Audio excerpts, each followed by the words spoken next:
Well, this would be 28 years we've been holding events in the city of Chicago. And as a coordinator of Vietnam Vets Against the War, I want to welcome you to our 28th event. When we first started holding Memorial Days back in 1971, the traditional veterans organizations didn't even hold events in the city. The only thing they did was go get flags, go out to cemeteries and stick flags in graves. And after a while, they saw we were getting the only coverage there was, and lo and behold, all of a sudden they started holding parades and actions again. Today is, of course, Memorial Day, and we're going to try to highlight some of the struggles and realities that face Americans and people in the world today, and specifically vets. One of the differences this year is that at a time when the U.S. is engaged in an armed conflict overseas, VVAW as an organization does not have a position on the conflict. We have people that are both pro-NATO, and we have people that are saying there should be no military action at all. And one thing the VVAW has learned over the years is to work off consensus and respect for each other's opinions. None of us are congressmen. None of us are making any money out of our political positions. I don't expect CBS is going to pick me up as a reporter because in this one instance, I think NATO's done the right thing. I think we have to continue to share our opinions and not our anger. And if we do that, we'll come away from this stronger in the ways we look at the world and the ways we look at changing it. Our first speaker today is Ray Parrish. Most people here know Ray, but I'll just say it very shortly. Ray has been a military and vets counselor for over 20 years. He's a dogged advocate of veterans' rights. There's no doubt that he takes people's issue home with him. Unlike the average vets advisor, like the average trade unionist, seen as I'm a postal worker bureaucrat myself. Sometimes only worry about people while they're on the job, and then they go home and not think about it. Well, that's not Ray Parrish. Ray, of course, was a military brat, so that means he got to have time in the service before he enlisted in the service. His father's a Vietnam vet, and Ray himself served in the Air Force. He was in military intelligence in Turkey in 1973 and 74. Ray Parrish.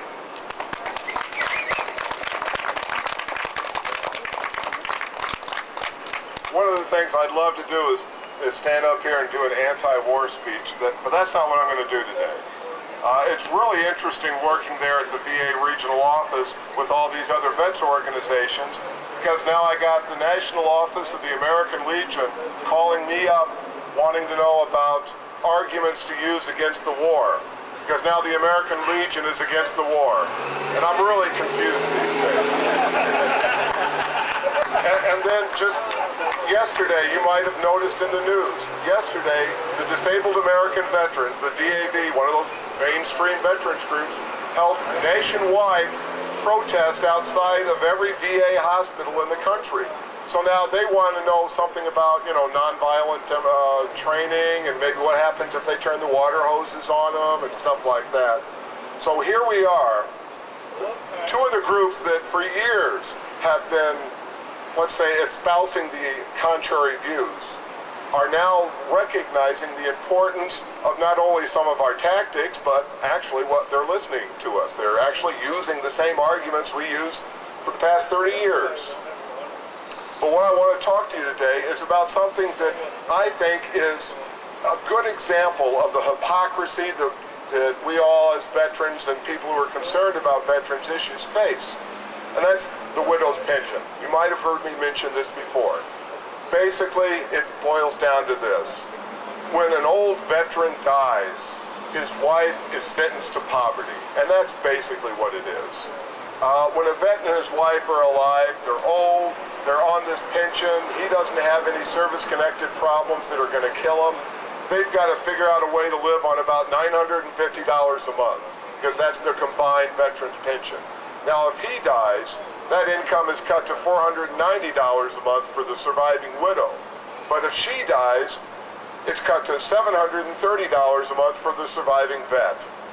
Now, I listen to all these people talking about the flag amendment, and they spend $100 million protecting a piece of cloth, and they can't afford dime one to make sure that these widows who are living out the last years of their life do so with some kind of dignity. The difference between the $490 and the $731 is what, $240 a month per widow. That's no big deal when we're talking about a government that has so many zeros in their budget for these kind of things that it's just a drop in the bucket. But more than that, where are these mainstream vets organizations on this issue? Why aren't they spending the money to lobby Congress on this issue rather than on the flag amendment? Why don't they have big, high-paid lobbyists in Washington getting $100,000 a year lobbying for veterans and their widows not to protect a piece of cloth? Because that's the politics. We know it. That's the politics.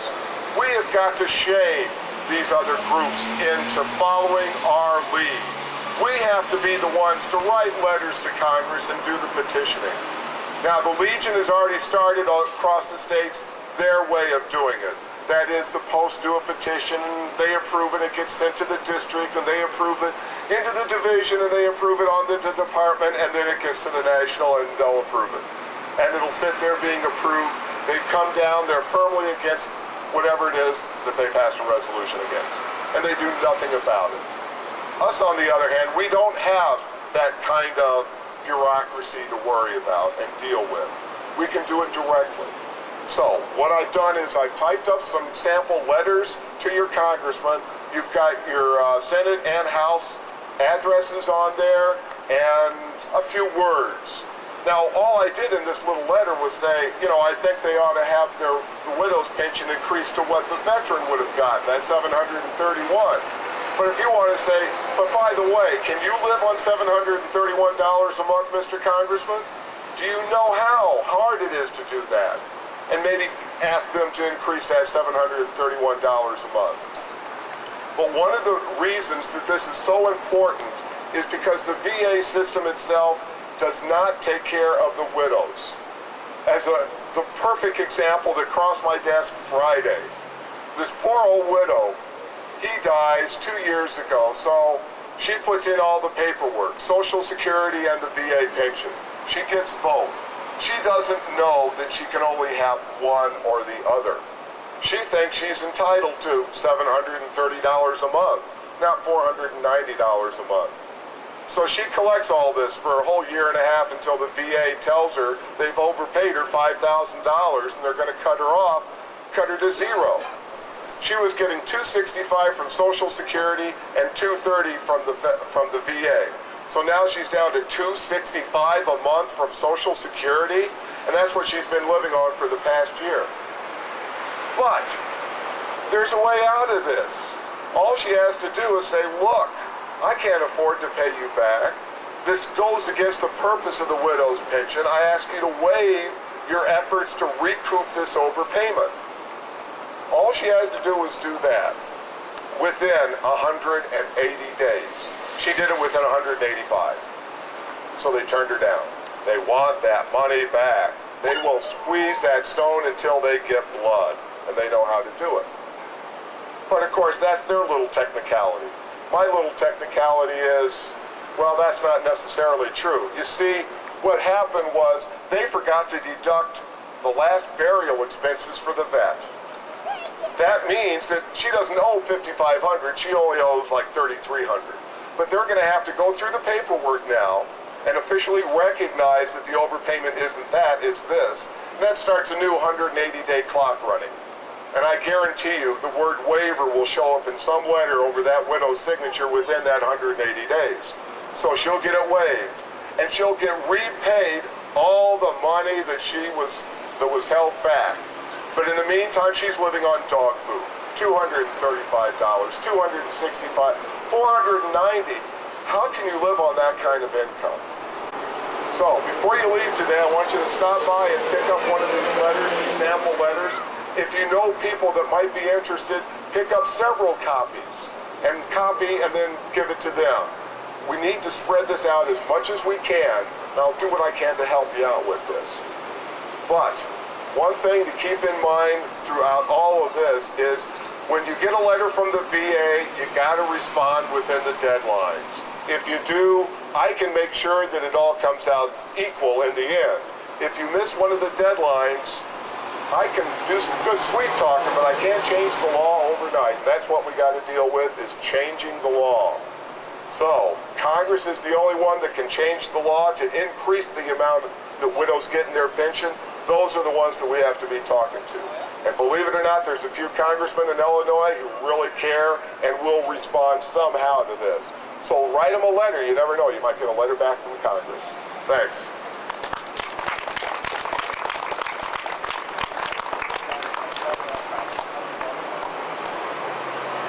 One of the really nice things about VVAW is, although we're getting older, we haven't stratified. Even as we get older, we bring in more people. We have one of the older members of the chapter. I hope she won't be embarrassed, but got Eleanor, Shorty, World War II, military women's, and also during the Korean War.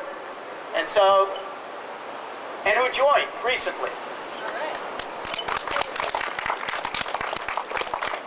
And then we have our younger members, Buzz, Persian Gulf, and our next speaker, the U.S. peacekeeping forces in Cambodia, and also Brooke, one of our youngest members, who just chaired her first regional meeting and made sure that we didn't turn our arguments into antagonisms. Carl Nyberg was a Naval Academy graduate. He graduated from Annapolis. He served 5 years with the Navy. He was a full lieutenant in '03. He spent time, as I said, with the UN forces in Cambodia. So he saw Indochina from a different place and a different time than a lot of us saw it. But he still saw the same pain and the suffering that started when we started the war in Vietnam. He's been extremely active with Illinois Peace Action, and I think most proud for VVAW and VVAW Chicago, and he's been most active with us. And I like to look at his membership in VVAW as a lot more than his membership in Illinois Peace Action. Carl.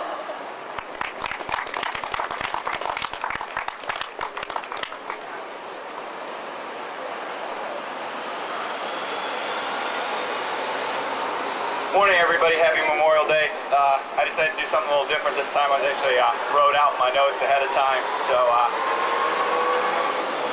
we'll see how that goes. I want to thank Barry for inviting me to speak. I don't have quite the same take on the NATO action on Yugoslavia as he does, but it's a testament to VVAW's strength and courage to have diverse opinions, and the people in VVAW have the strength and courage to change their minds on some issues. I am opposed to the NATO bombing and illegal aggression directed against Yugoslavia. I'm not going to read to you some position statement of some organization or something, but I'm going to try and tell you how I sort of see it. Speaking as a military veteran and as a U.S. military veteran and as a peace activist, the NATO bombing of Yugoslavia is illegal because NATO attacked Yugoslavia without the approval of the United Nations Security Council. It violates the United Nations Charter. The United Nations Charter is the most basic and widely accepted document governing international relationships, and it should not be disregarded lightly. When I talked about this with Barry when the bombing first started, he asked me if I would support any military action supported by the United Nations Security Council, and the answer is no. but it's a minimum level of support, or a minimum level that anything that doesn't at least meet that, I don't think I could support military aggression that does not have the blessing of the Security Council under any circumstances. NATO's attack on Yugoslavia is also outside the scope of the NATO Charter. That is not, doesn't carry any punitive weight, but NATO is a defensive alliance committed to defending its territory, and Yugoslavia is clearly out of that territory. Finally, President Clinton is in violation of the United States Constitution and in violation of the War Powers Act. The aggression against NATO has continued for over 60 days. The limit set forth in the War Powers Act it has continued for 60 days without obtaining the approval of Congress. Some people may deride these protections as being deride the legalistic protections against government abuses of power, like the United Nations Charter and the War Powers Act. They haven't been always effective in the past, but if we're going to effectively restrain our government from abusing military power, it will be through getting our government to respect the authority and wisdom of such restraints as the Constitution, the War Powers Act, and the United Nations Charter. Before I go into the specifics of the Kosovo-Yugoslavia situation, I'll raise some abstract moral concerns about bombing, cruise missiles, and other high-technology weapons. The U.S. now has the capability to bomb and kill without putting U.S. lives at risk. In the history of the world, it is unprecedented to be able to kill without risking casualties by the killers. I'm scared of this power because the U.S. government has shown such irresponsibility in the use of military power in the last 50 years. What about the humanitarian concerns in Kosovo? When I respond to this, and this is obviously the area where there is more contention, I think. Before the NATO bombing, the humanitarian issues were on a scale such that we all know plenty of more serious cases where the U.S. failed to take action or even criticize the abuses, but for some reason the U.S. government would like us to believe that Kosovo is somehow different or more important. My interpretation is Bill Clinton is lying when he says this conflict is about humanitarian concern for the Kosovar refugees. I'd like you to consider NATO's negotiating position. NATO demands that Serbian and Yugoslav forces completely withdraw from Kosovo, and that the occupation force, which NATO calls a peacekeeping force, will be comprised of NATO troops and controlled by NATO. If this conflict was about the humanitarian interests of the Kosovar refugees, shouldn't the demands be repatriation with effective guarantees for safety, and by making the NATO force the core of the demand, I think it really suggests that there's something at work here besides the humanitarian interest. Also, in the last week, NATO has arranged to get Slobodan Milosevic indicted for war crimes. This obviously further hurt the chances of a diplomatic solution. If the point of this operation is to help the Kosovar refugees, what good are we doing them by prolonging the conflict and keeping them in refugee camps?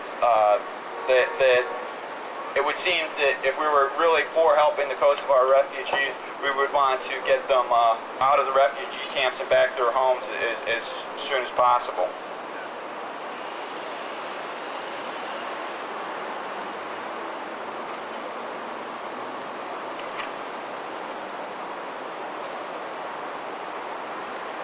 My personal feeling is that this war is about ego.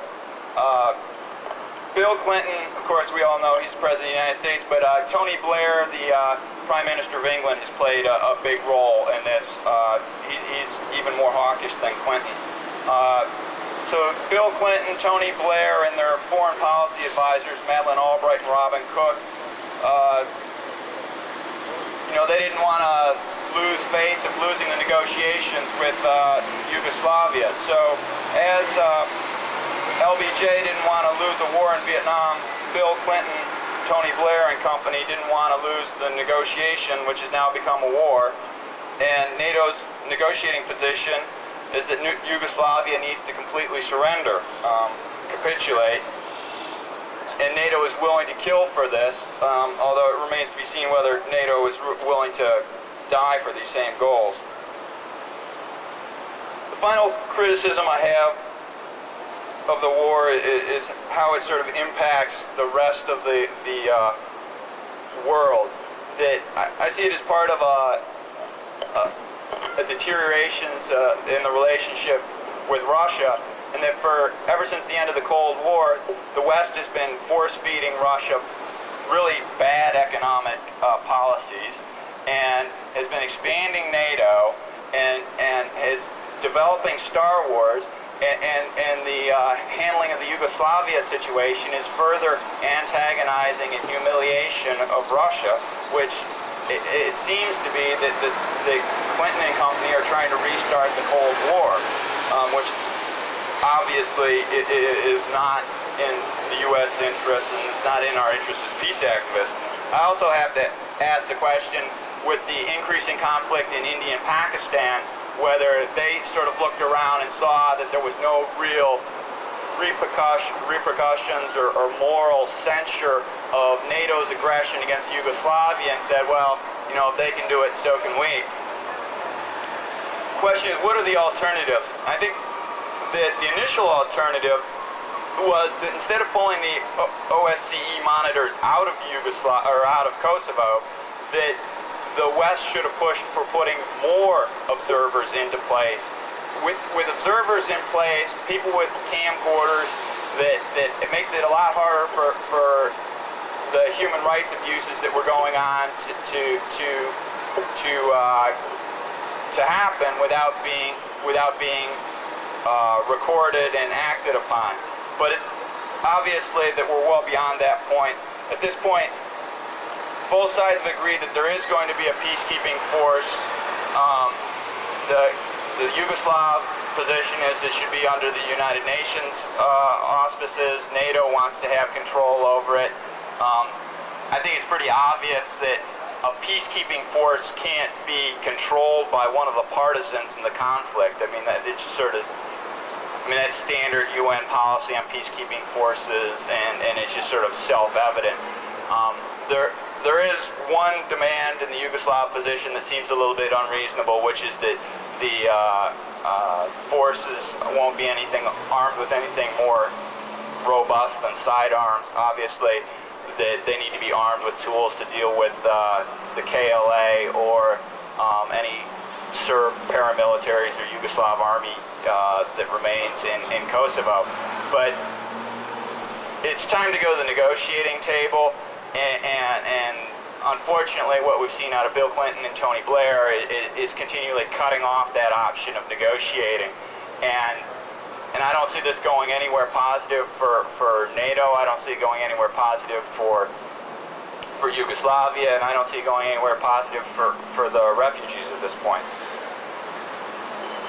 So that's what I think is sort of a sensible solution, and I think there's a lack of people really trying to find a solution. The last thing I want to tell you about is that there's a couple of demos coming up that Madeleine Albright decided she wanted to come to Northwestern University and speak at their commencement, and that's going to be on June 18th. People that are opposed to the war, please come out. It's going to be a demo to oppose the war in Yugoslavia and to oppose the sanctions on Iraq, which Madeleine Albright says it's worth killing 500,000 Iraqi children. And then, not to be outdone, University of Chicago was able to land President Bill Clinton as their graduation speaker, and that's going to be Saturday, June 12th, 8 a.m., Rockefeller Chapel. You all know where the university is. That Bob Rudner is handing out flyers, and want to thank you for coming out and paying your respects on this Memorial Day, and hopefully we'll see an end to the war in Yugoslavia very soon.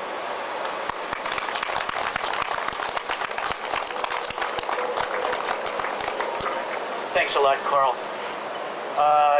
Jeff and I stayed up late last night, not because we wanted to drink, but because we wanted to talk about political action. About 3:30 in the morning, after too much beer, one of the things we talked about in the national office was challenging people to political action. Carl's asking you to do one thing, and somebody else probably will ask you to do something else. But I want to challenge people to get off their butts in whatever way they feel. You can't be an email activist. And that means you don't like the war, you go out and you do something about it. Don't argue with me. Go and do what we did in the Persian Gulf War. Go and do what you did in the Vietnam War. Go and did what we did when we supported the ANC and self-determination. Go out and demonstrate. And those that believe that NATO's right, get out there and push them to do something. This isn't about arguing with each other. It's about changing things. And so I think it's really important that whatever side you fall down on, that we go out, and especially as veterans, speak in one class a year. You don't have to do nothing else. Take one day off, one class. The second thing is around widows' pensions. You take an hour off, you go to your congressman's office, and you put your body on the line for that hour, letting the person at the congressman's office, you know you want that thing changed. So we want to challenge you so that by November's Day, all of you will be able to hold your hand up and say, yep, I spoke to a group of kids about not going in the military, and yep, I saw my congressman or somebody else around not having widows' pensions cut. And oh yeah, pay your dues.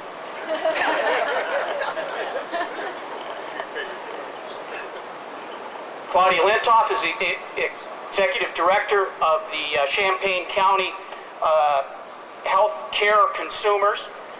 It's a group that Ralph Nader has said is the best of its kind in the country. When he came down there to speak just a short time ago, he brought people with him to meet the people that were there, people from California, to find out how to do it right. And it's real nice, and we're real proud that Ralph Nader was praising a woman that chaired our regional meeting last year and made sure that we treated each other decently. And so, again, like with Carl, we're more proud of the fact that she belongs to us than her other organization, but that other organization is pretty important too.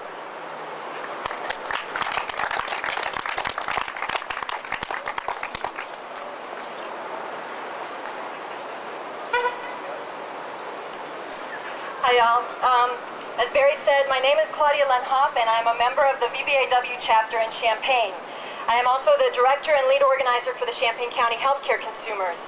And the Healthcare Consumers is a 22-year-old grassroots, nonprofit, citizen action organization, and we are founded on the belief that everyone should have access to quality health care, and it should be affordable. We support universal health care. We also believe that meaningful change happens through consumer involvement.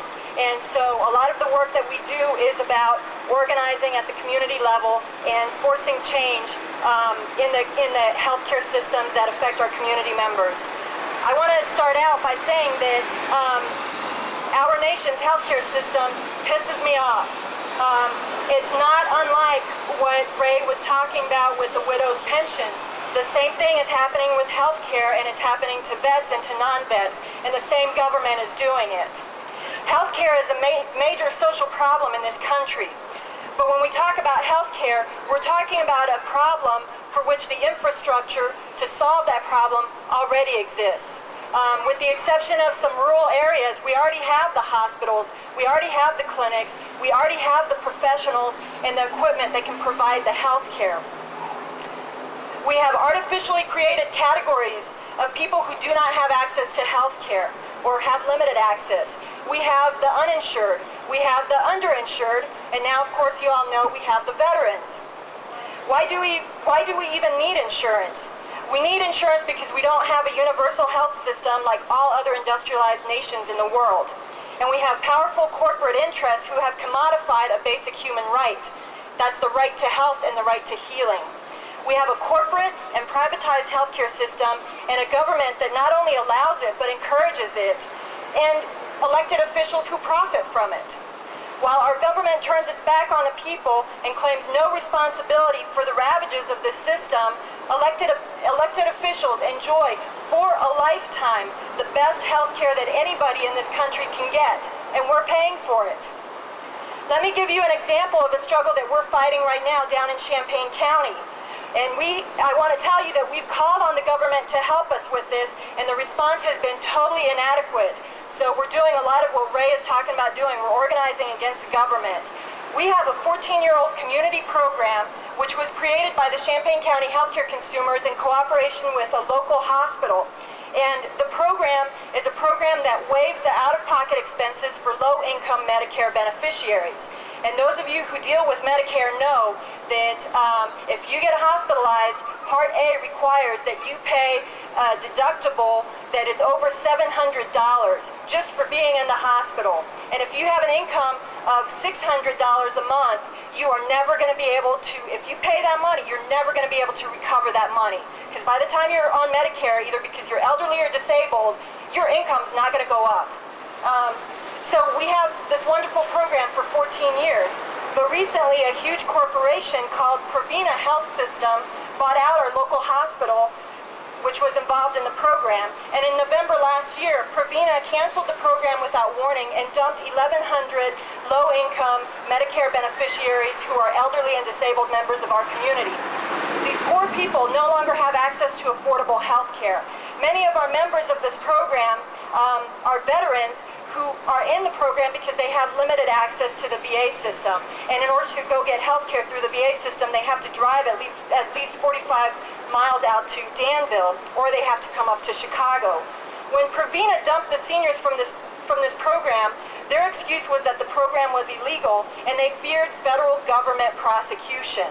We know that the program is perfectly legal, and we have asked the federal government to come to our community to show support for the program and to not allow Previna, a corporation, to use the government as an excuse for canceling this program.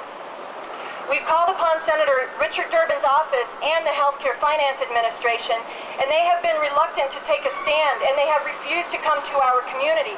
They have told us flat out they don't want to appear to be taking sides. Well, heaven forbid that we should expect the government to be on the side of the low-income, sick, elderly, and disabled.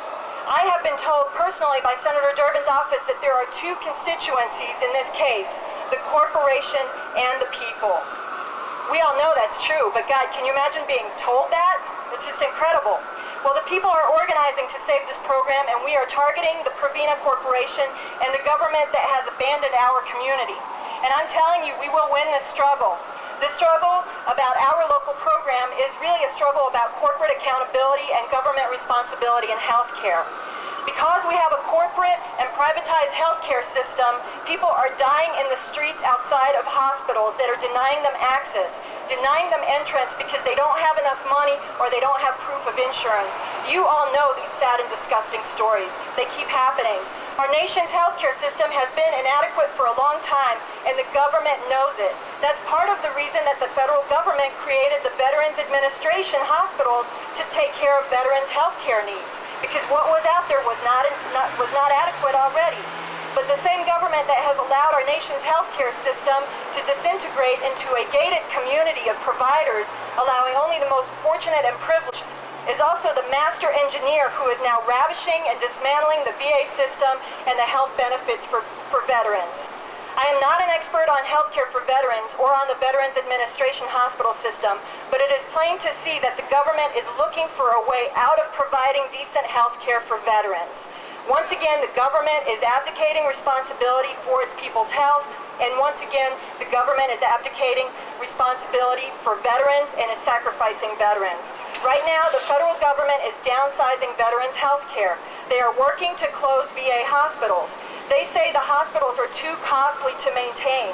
The government has ended inpatient substance abuse programs at the VA.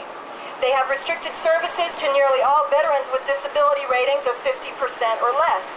Meanwhile, we also have personnel in the VA system who are rewarded for denying certain diagnoses, such as post-traumatic stress disorder, and these same personnel often underrate veterans' disability status and thereby close them out of receiving services.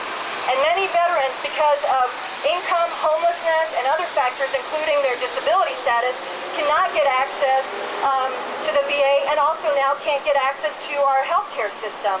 It's depressing and it's disgusting. So how do we kick down the walls and the fences of this gated community called our nation's healthcare system? How do we possibly hope to do this? I believe that hope can be realized through organizing and struggling together for change, for social justice. I believe that younger generations learn from older generations of activists and organizers and from their struggles against injustice, and that younger and older generations join and struggle together. I've seen it, I've been a part of it. I am an organizer because older generations of social justice activists took stands on issues of justice, and by doing so, showed me the importance of collective struggle, and showed me a truth that my public education tried to conceal from me. Activism is a lifetime habit, not a phase you outgrow, and organizing works. From these activists, I have also unlearned the myth that people act only in their self-interest. In its place, I have learned the truth that a commitment to justice unites people across boundaries of nationality, age, race, class, sex, and disability status. From these activists and organizers, I have also learned that organizing is fun. It is fun to kick ass and right the wrongs of this world. It is fun to be on the side of justice, and struggling in solidarity is always a reason to have a good party. These activists and organizers from whom I learned were VVAW members. Now I am proud to be a VVAW member. VVAW says that we should honor the dead and fight like hell for the living. And I say that we honor the dead by fighting like hell for the living. No one should have to be a casualty of a callous, immoral, and unjust healthcare system and the government that allows and encourages it. I want to say thanks to all of you who have spoken out and organized throughout the decades on different issues. Sometimes, I know, you don't know if you are making a difference or not, but I'm here to tell you, you have made a difference, and there are new generations of social justice activists and organizers who have made the commitment to join the struggle against injustice and to struggle in solidarity with veterans and their families. Finally, I'd like to tell you that I am a Texan, and as such, I'd like to close by quoting one of my favorite Texans, a great woman named Molly Ivins. Molly Ivins says, "So keep fighting for freedom and justice, beloveds, but don't you forget to have fun doing it. Lord, let your laughter ring forth. Be outrageous, ridicule the fraidy cats, rejoice in all the oddities that freedom can produce, and when you get through kicking ass and celebrating the sheer joy of a good fight, be sure to tell those who come after you how much fun it was." Thank you.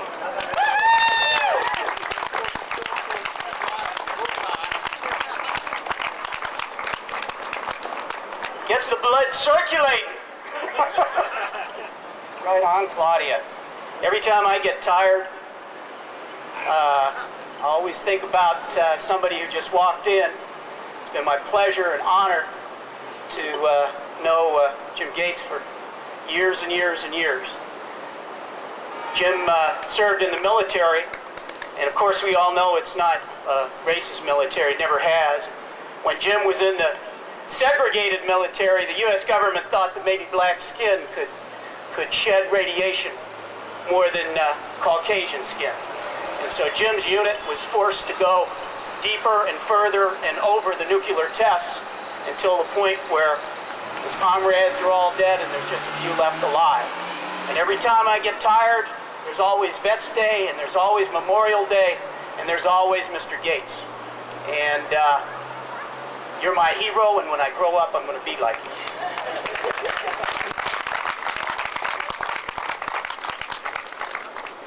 We're moving along, taking a little bit more time than we normally do, but the weather's fine.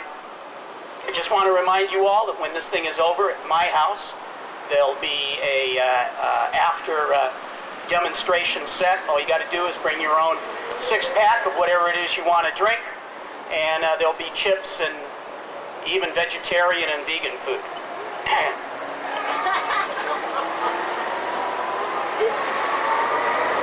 It's beyond this next person's position, which I agree with, goes something a lot deeper.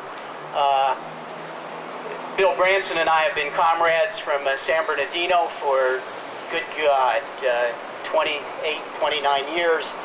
We fought the bad guys together for a long time. we never had the luck of going to jail together. He would go to Wounded Knee and go to jail there, and I'd go to jail in Ohio or DC or something. But we've always stayed friends, and I really admire him. People know that he's the person that has done the most to keep the question of security and safety at demonstrations alive, that we didn't forget and lose the things that we learned when we were fighting Nazis and the Klan and maybe even the Chicago cops in '68. And people that know him also know that Bill does not give speeches. And Bill feels so heartfelt about what's going on in Kosovo that he actually volunteered to give a speech against the genocide. And so, Bill Branson.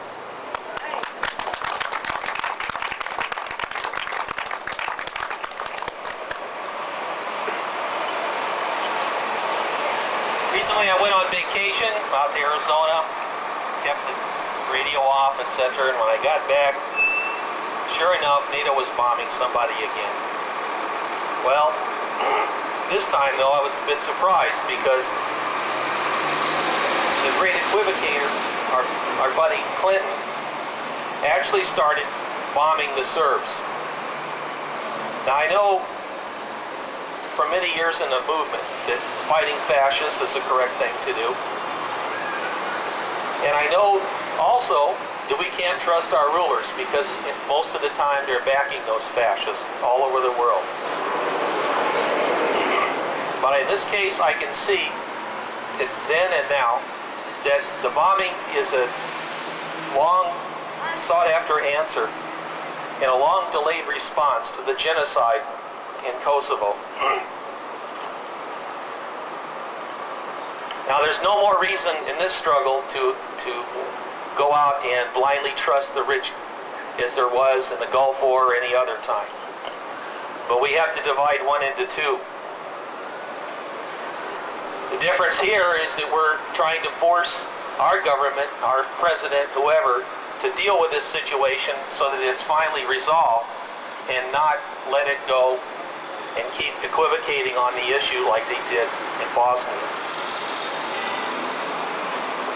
From Little Rock to trying rogue cops to don't ask, don't tell, the rich have never gone far enough when correcting a social evil.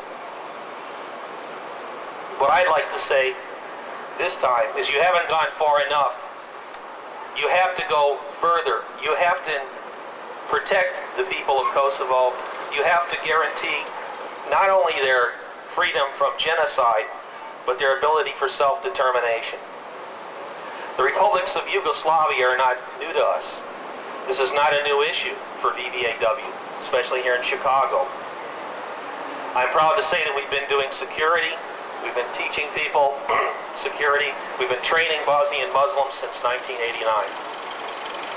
We know the history of this region. We know that there's no longer a Yugoslavia. No country has claim to this entire region of the world. We also know that Milosevic has always been a fascist pig who uses ethnic cleansing, mass rape, and murder as political tools. He has just been indicted, finally, for his documented slaughter and rape in Bosnia.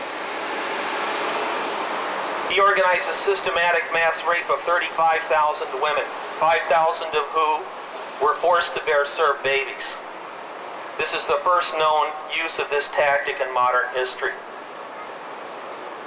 In Kosovo, we have seen UN satellite pictures of mass graves and the smuggled video from the Kosovar Muslims of the piles of bodies before they buried them.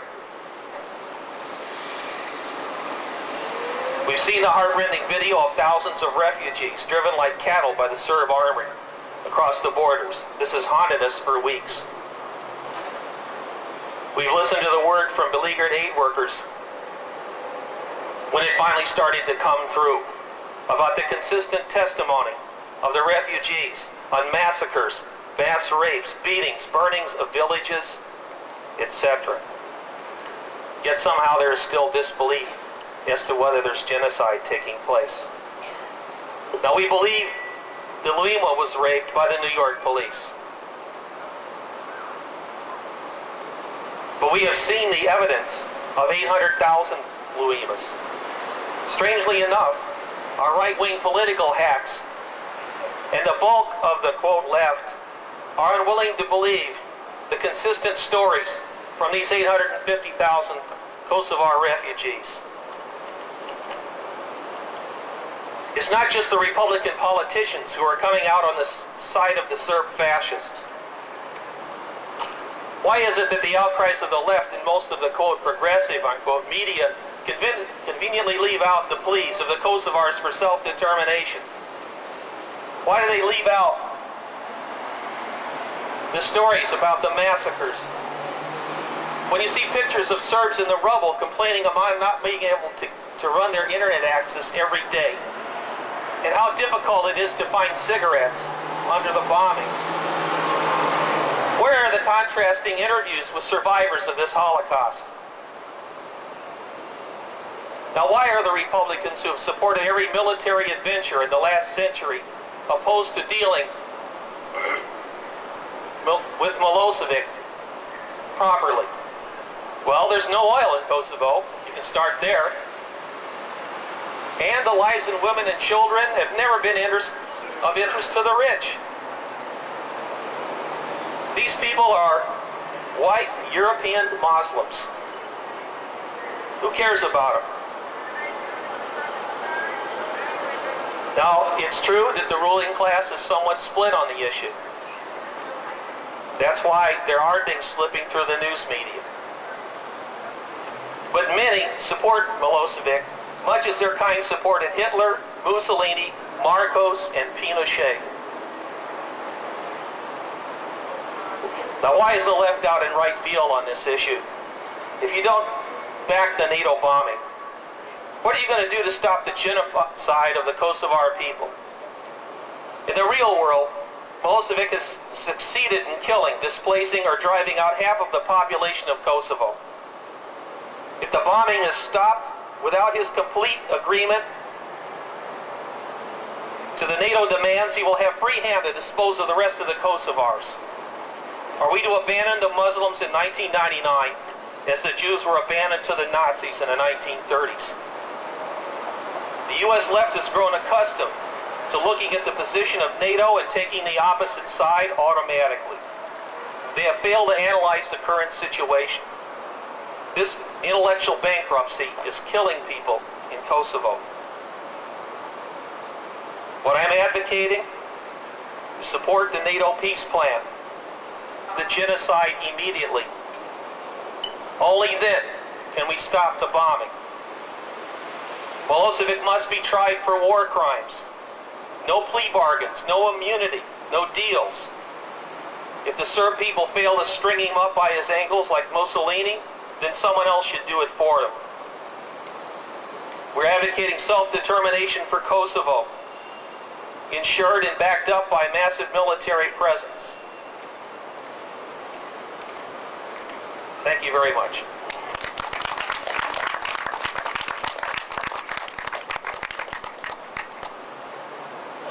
We don't have any flowers today because our money's running short, and it really isn't the physical flower that's important anyway. It's what's in our soul and what's in our heart. In just a second, Buzz is going to be the chaplain for today. As you know, VVAW doesn't have presidents and has coordinators. It doesn't have chaplains. It just has people that have heart and have experience. I do want to say something to close before I give it to Buzz. Don't forget that six-pack at my house when this thing is over in 45 minutes. But I do want to quote from Ozzie Davis, who made this statement in concerns with the Memorial Day concerts, and everybody knows who Ozzie is and how long he's been in the peace movement. Memorial Day is when we remember that we pay the cost for the stupidness of war.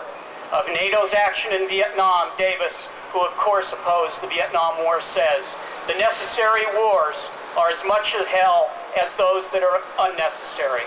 I watch most closely the faces of the refugees, particularly the children. I understand why we're there." Buzz? I just do have to say this in case you don't know him. I take it for granted. Buzz is a Persian Gulf vet. He was with a Marine Armored Recon group. Saw action in, of course, the Persian Gulf. Received disability from the good old U.S. government for what they did over there. And all of you, when you see them, they're thinking about moving away from Boulder. And there really is a lot of good places between here and Champaign. And if they don't like Champaign or Chicago, there's always Urbana.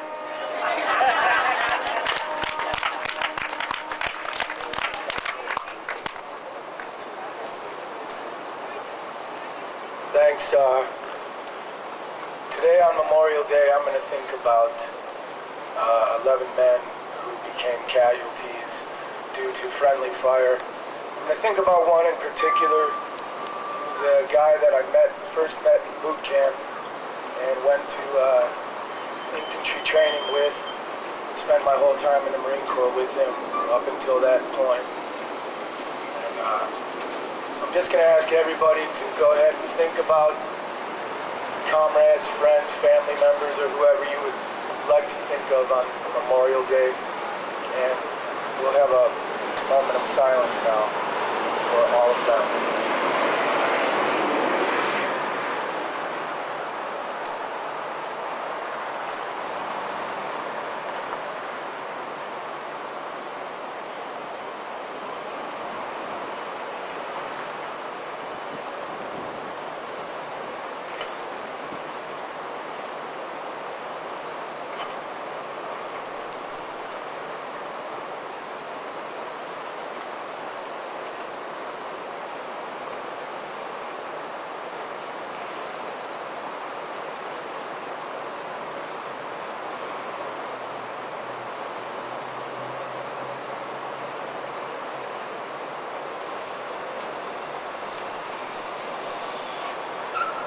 Thanks.